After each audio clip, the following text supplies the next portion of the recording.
Hello, everyone. It says the cable has it here. ICPC grills Gbajabiamila over PFIPC scandal.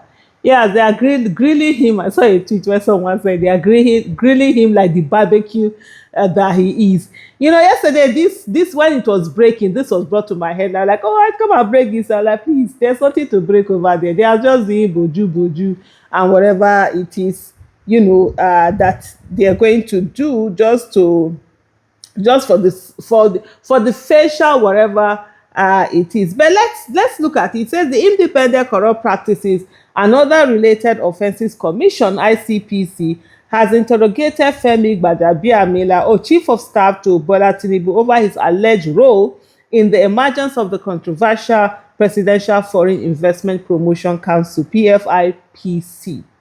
According to GT Oguye, Gbajabiamila's counsel, the chief of staff to Tinubu appeared at the ICPC headquarters on Monday, where he was questioned over the PFIPC controversy.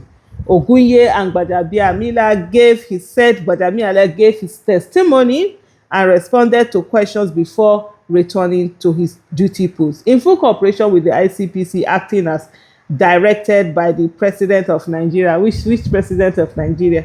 I hereby confirm that my client Femi Gbajabiamila, chief of staff to the president of Nigeria, responded to the invitation of the Independent Corrupt Practices Commission (ICPC) and appeared at about 1500 hours on Monday, July 20, 2026, as part of the ongoing investigation into the activities of the PFIPC fake agency, among others, Oguye said in a statement, which illegitimate president, you might say.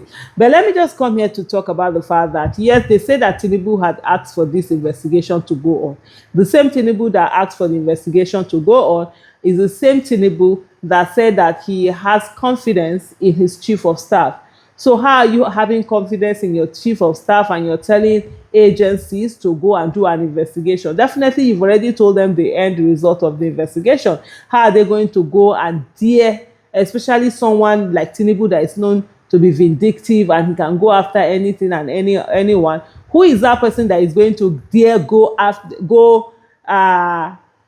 beyond that confidence he has already reposed in Gbajabiamila? All of these things that they are calling this thing fake agency. As far as I'm concerned, there's nothing fake about that agency. It's more like an illegitimate agency that had been set up, and the only reason that we are hearing about it is because there was a fallout.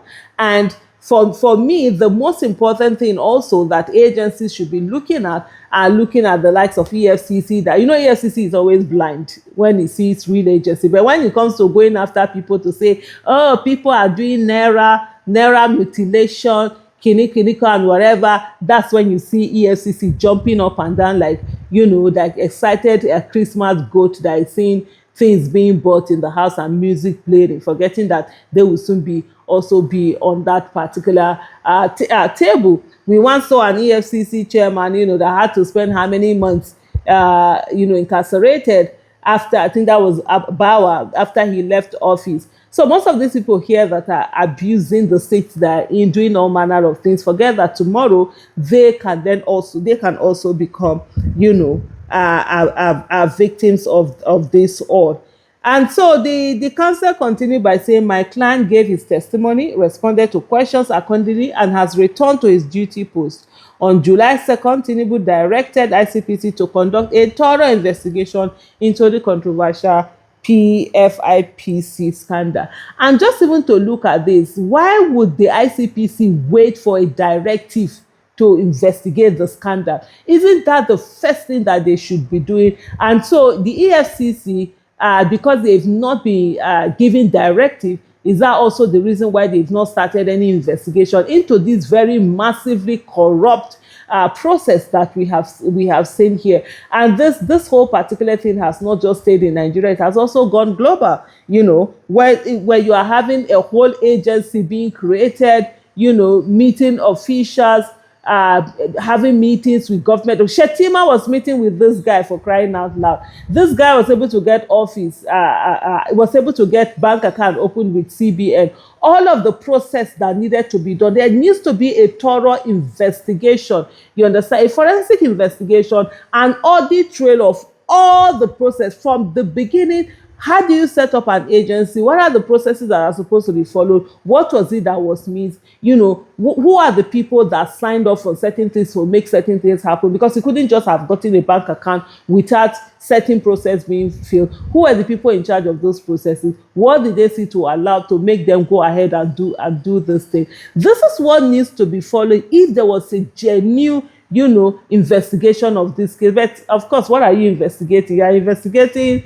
It's just like somebody steals something and then they are now saying, the person now say, okay, set up a panel for the thing to be investigated. What are you going to find? You're absolutely going to find nothing in it. But let's continue with the show. Nigeria is that show that if you actually put Nigeria issue on YouTube, you make a lot of money, honestly. Bayo Onanuga, the presidential spokesperson, indeed said Tinubu asked the ICPC to conclude the investigation and submit a comprehensive report to him within 30 days. In June, the presidency distanced itself from the PFIPC, insisting that it does not exist under the current administration. Yet, it found its way into budget. It does not exist, though, but the administration itself did a budget, put this agency they say did not exist, allocated money to it, the money was paid to it, they employed over 300 people and 10 directors, yet the administration is not aware.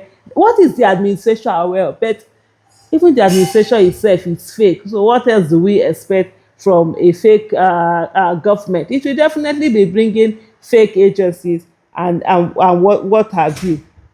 Adeniyi Adeyemi, the man accused of operating the agency, claimed the chief of staff issued his appointment letter, an allegation Gbajabiamila has denied. And the person that went out, they said there was a bribe of how many 100 million, and the person that was the go-between collecting it, the person has died, the person was killed rather in a fire incident in a hotel, and a whole lot of drama, you know, coming out of that. In a statement, Gbajabiamila said his office did not appoint Adeyemi to any position in the organization. And what Adeyemi has said was that he accused Gbajabiamila of wanting 40% of the 1 point something billion that was allocated to the agency, and he had said no, and that's where the problem started. And so the question is, if there was no any issue over sharing formula, would we have heard anything? And of course, what other fake agencies are there that are currently ripping us off as a country?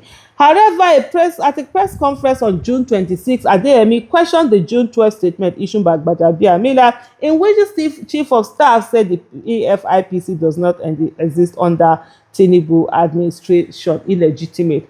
By the way, he alleged that Gbajabiamila received 400 million naira through proxy and demanded an additional 200 million to secure his appointment. Somebody is paying 200 million, 600 million to secure appointment.